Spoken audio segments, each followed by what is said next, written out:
जय माता दी दोस्तों, आने वाले हैं नवरात्रि। नवरात्रि 9 दिन के पवित्र जो दिन हमारे होते हैं उसमें हम देवी की पूजा करते हैं। तो चलिए हम लोग आज आपको ये बताएंगे कि हम लोग देवी की स्थापना किस तरह से करते हैं।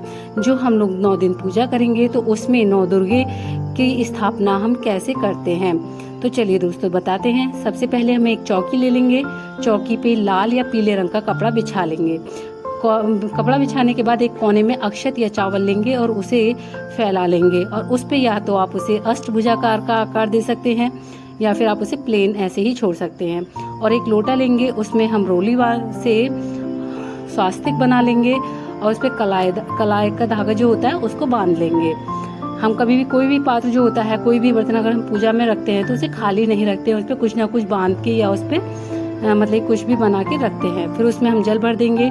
जल में हम लेंगे हल्दी से एक सिक्का, कुछ चावल के दाने और जो भी चीज़ आपके पास हो आप उसमें डाल दीजिए, क्योंकि कभी भी जल को खाली नहीं रखते हैं। और ये 5 पत्ती लेकर उसे उसके ऊपर नारियल रखेंगे। नारियल को हम लोग चुंदरी से बांध लेंगे।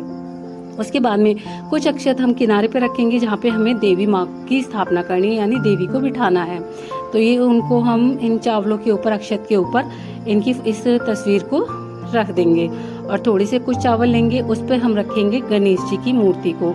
हाँ, साथ में गणेश जी की भी पूजा इस नवरात्रों में की जाती है, क्योंकि गणेश जी काफ़ी फलदायी होते हैं, वो काफ़ी अच्छा फल देते हैं। और एक थाली लेंगे, थाली पर भी हम सातिया यानी स्वास्तिक बना लेंगे और उस पे हम ज्वार जो भी आप लोग बोलते हैं उसके पात्र को रख लेंगे, जिससे कि हमारी ये जो धान है, जो हमारे ज्वार हैं, ये अच्छे से फले फूले। फिर हम गंगा जल से सभी को पवित्र कर अखंड ज्योत को वहाँ पर स्थापित करेंगे। अखंड ज्योत को हम यहाँ पर रख देते हैं। ये अखंड ज्योत जो हमारी 9 दिन पूरे दिन 9 चलेगी। और वहाँ पे धूप साइड से रख देते हैं, धूप। जी हाँ, दीपक और धूप दोनों ही हम लोग जलाएंगे। और वहाँ पे अपने हाथ में कुछ चावल और फूल लेकर एक मतलब कि प्रण लेते हैं कि हम जो भी पूजा पाठ कर रहे हैं वो श्रद्धा भाव के साथ कर रहे हैं। हम एक संकल्प लेंगे कि हम जो भी कर रहे हैं पूरे भाव के साथ आपको कर रहे हैं। फिर इसको संकल्प को लेने के बाद हम देवी के चरणों में इन्हें चढ़ा देंगे। चढ़ाने के बाद में दोस्तों क्या करना है, आपको इसे सबको शुद्ध कर लेना है, यानी कि गंगा जल से हल्की फुल्की छींटे लगा लेनी है। छींटे लगाने के बाद में हम गणेश जी को भी एक रोली का धागा बांध देते हैं और उन्हें जनेऊ जरूर पहनाएं, क्योंकि गणेश जी हैं, गणेश जी महाराज को जनेऊ जरूर पहनाया जाता है। और उनका फिर हम जो है स्वागत करते हैं, यानी तिलक, रोली वगैरह सब चीज़ उनके लगा के उनका पूजन करते हैं। और गणेश जी को है गुड़हल का फूल बहुत ही प्रिय होता है, तो उन्हें हम गुड़हल का फूल भी अर्पित करेंगे। और उन्हें धूप देते हुए उनसे यहाँ पर स्थापित जितने भी हमारे देवी देवता हैं सबसे यहाँ पर इस चौकी पर स्थापित होने के लिए, यहाँ पर विराजमान रहने के लिए आमंत्रित करेंगे। इन सबको आमंत्रित करने के बाद हम सभी को अच्छे से पूजा करेंगे। सबके ऊपर फूल बहुत शुभ होते हैं, इस चीज़ में फूल जरूर पूजा पाठ में हम लोगों को रखने चाहिए। उसके बाद में देवी की तिलक करेंगे और उन्हें अक्षत लगाएंगे। उनके सारे अस्त्र शस्त्र जितने भी हैं सबको हम टीका लगाते हुए उनसे ये प्रार्थना करेंगे कि हमारा जो भी पूजा पाठ है, जो भी व्रत हम कर रहे हैं वो हमें सफल रहे। पूजा पाठ करने के बाद में उनको अक्षत वगैरह सब चीज़ हम लगा के उनकी पूजा करेंगे।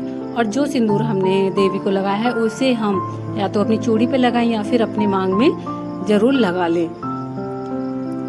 ये लगाना जो है शुभ होता है, बहुत ही अच्छा माना जाता है। फिर हम देवी को उड़ाएंगे चुंदरी, जो कि चुंदरी हम कोरी लेके आए हैं तो हम चुंदरी उड़ाते हैं। नवरात्रि हैं, देवी को चुंदरी उड़ाना ज़रूरी होता है कि देवी को जरूर चुंदरी अर्पित करें। ये सब चीज़ें अर्पित करने के बाद में हम अपना यहाँ पर पूजा जो है, हमने जो धान का पात्र जो रखा हुआ था जिसमें हम ज्वार अपनी उगाएंगे, पूरे श्रद्धा और भाव के साथ उसको भी पूजा पाठ करते हैं। अपनी अखंड ज्योत का भी पूजा पाठ करते हैं और एक गुड़हल का फूल हम देवी को भी अर्पित करेंगे, क्योंकि गुड़हल का फूल सभी भगवान का ज़्यादातर प्रिय होता है। और अपनी चौकी को अन्य फूलों के साथ सजा लेंगे। ये देखिए, इस तरह से सजा लिया है हमने अपनी चौकी को। और फिर हम बताशे और 2 लौंग से अपनी देवी को भोग के प्रसाद में रखेंगे, क्योंकि देवी को इसका भोग बहुत ही प्रिय है। कुछ सूखी मेवाएं रखेंगे, जो भी चीज़ आपके पास हो आप उन्हें रख सकते हैं। कुछ फल भी हम उनको रखेंगे पूजा की चौकी पर।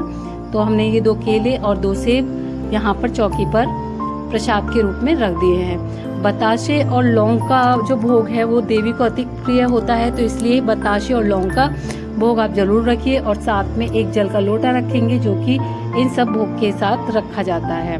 और फिर हम करते हैं अग्यारी, जो 9 दिन अग्यारी करते हैं, धूप जलाते हैं। एक कंडा होता है, गाय के गोबर का जो कंडा होता है उससे हम लेते हैं, उस पे हम कपूर, गूगल, लौंग सभी को डाल के अग्यारी करते हैं। इससे घर में नकारात्मकता दूर होकर सकारात्मकता पैदा होती है। जब हम घर में हवन करते हैं तो घर का वातावरण काफ़ी अच्छा शुद्ध हो जाता है।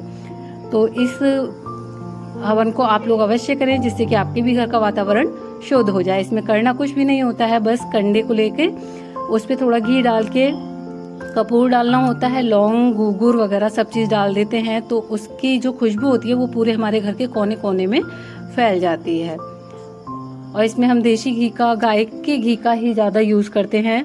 गाय के घी को भगवान की पूजा में ज़रूर रखना चाहिए।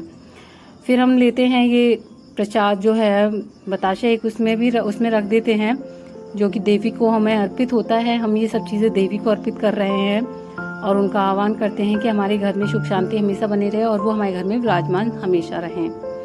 तो दोस्तों, आप लोग भी किस तरह से अपने घर में स्थापना करते हैं हमें कमेंट्स में ज़रूर बताइए, और हमारी ये पूजा विधि आपको कैसी लग रही है।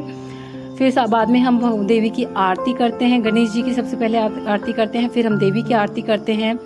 आरती करने के बाद में हम इसको भी यहीं साबित कर देते हैं। एक अखंड ज्योत हमारी 9 दिन जलती है, और ये जो दीपक, इसे हम दोनों सुबह और शाम पूजा के टाइम पर प्रज्वलित करते हैं।